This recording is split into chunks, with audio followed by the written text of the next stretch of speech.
O ministro Alexandre de Moraes acabou admitindo, confessando que violou direitos de defesa de Bolsonaro. E agora, como que fica? É uma coisa absurda, gente. O ministro Alexandre de Moraes acabou de provar que a defesa de Bolsonaro e dos demais réus do caso do golpe, eles estavam certos desde sempre. E que ele, Moraes e o STF estavam violando os direitos de defesa. Olha só essa manchete aqui da Folha de São Paulo. Moraes manda a PF dar a Bolsonaro acesso integral a provas do processo da trama golpista. Ué, como assim? Mandou dar acesso agora, com o julgamento em curso, começando a fase de instrução, de oitiva de testemunhas, depois que os advogados já apresentaram defesas prévias e a primeira turma já recebeu a denúncia? Já deu começo ao processo? Agora a Inês é morta, né? Lê aqui comigo. Dá uma olhadinha nesse absurdo. O ministro Alexandre de Moraes, do STF, liberou nesta quarta-feira o acesso a todas as provas coletadas pela Polícia Federal à defesa do ex-presidente Jair Bolsonaro no processo sobre a trama golpista de 2022. Para o cumprimento da medida, o relator fixou o prazo de 5 dias para a PF, a Polícia Federal, informar qual é o melhor meio para que as defesas e a PGR tenham acesso integral a todo o material apreendido durante as investigações do caso. Então quer dizer que o que os advogados do Bolsonaro e dos demais defesas estavam dizendo a respeito de não terem tido acesso à íntegra das provas, apenas as provas que a Polícia Federal e a PGR juntaram ao processo, então era tudo verdade? Quem diria, hein? Quem podia imaginar uma coisa dessas? Então quer dizer que os ministros e a PF tinham acesso a mais provas do que a defesa teve? E agora, Moraes, você só vai liberar agora, depois que a PF, que a PGR, que o Supremo já estabeleceram uma narrativa própria a respeito do que aconteceu nesse caso do golpe?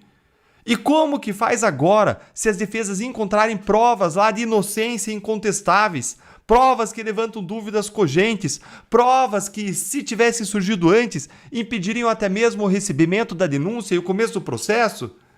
Se você também achou tudo isso mais absurdo do que o absurdo, se você também está achando tudo isso errado, essa violação uma atrás da outra dos direitos dos réus, nesse caso, uma perseguição, senta o dedo no like aí, enquanto eu te explico uma coisa que as pessoas confundem muito, que é o seguinte.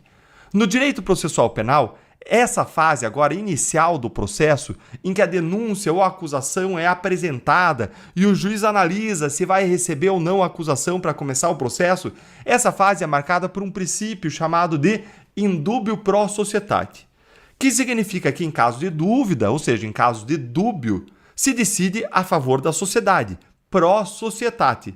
Ou seja, caso existam dúvidas sobre a culpa ou não do réu, nesse momento, nessa fase, se você tiver dúvida se aquela pessoa cometeu ou não o crime, se ela é autora ou não do crime, o processo deve ser estabelecido, se deve ser iniciado, porque se privilegia o direito da sociedade de que o crime seja julgado e, se for o caso, que o crime seja punido. Então, nesse momento, a dúvida não favorece o réu, favorece a sociedade. É lá no final do processo que isso se inverte. E aí vale o princípio que a gente chama de indúbio pro réu, que diz que a dúvida lá no final do processo, na hora de julgar, de dar a condenação ou absolvição, lá no final a dúvida favorece o réu. Ou seja, se houver dúvida sobre as provas, o réu aí sim deve ser absolvido. Mas ainda assim, existem casos em que simplesmente não há prova suficiente ou mínima dos crimes. Ou então a denúncia é extremamente fraca, não preenche condições mínimas, aquilo que a gente chama de inepta em direito. E essa denúncia, então, ela pode ser rejeitada direto, inclusive por falta de prova suficiente, por falta de justa causa, ou porque existem provas que indicam a inocência do réu, sem que o processo aí seja aberto e sem que ninguém vire réu. E o que aconteceu é que, nesse caso, as defesas simplesmente perderam essa oportunidade, porque elas não tinham acesso à íntegra das provas. É uma violação muito grave dos direitos de defesa dos réus. Olha como que o Moraes poderia ter dado essa decisão lá no começo do processo e não deu. E ele podia ter dado lá sem problema nenhum. Olha aqui, ó.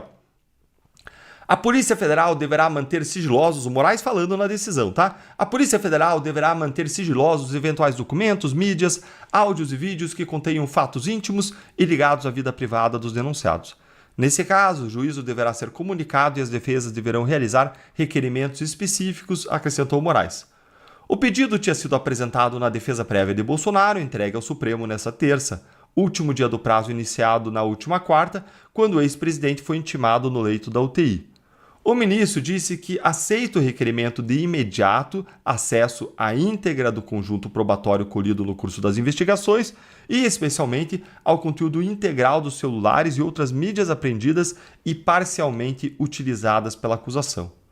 O acesso irrestrito ao material completo que embasou o indiciamento e a denúncia era um pleito dos advogados desde o início da tramitação do caso.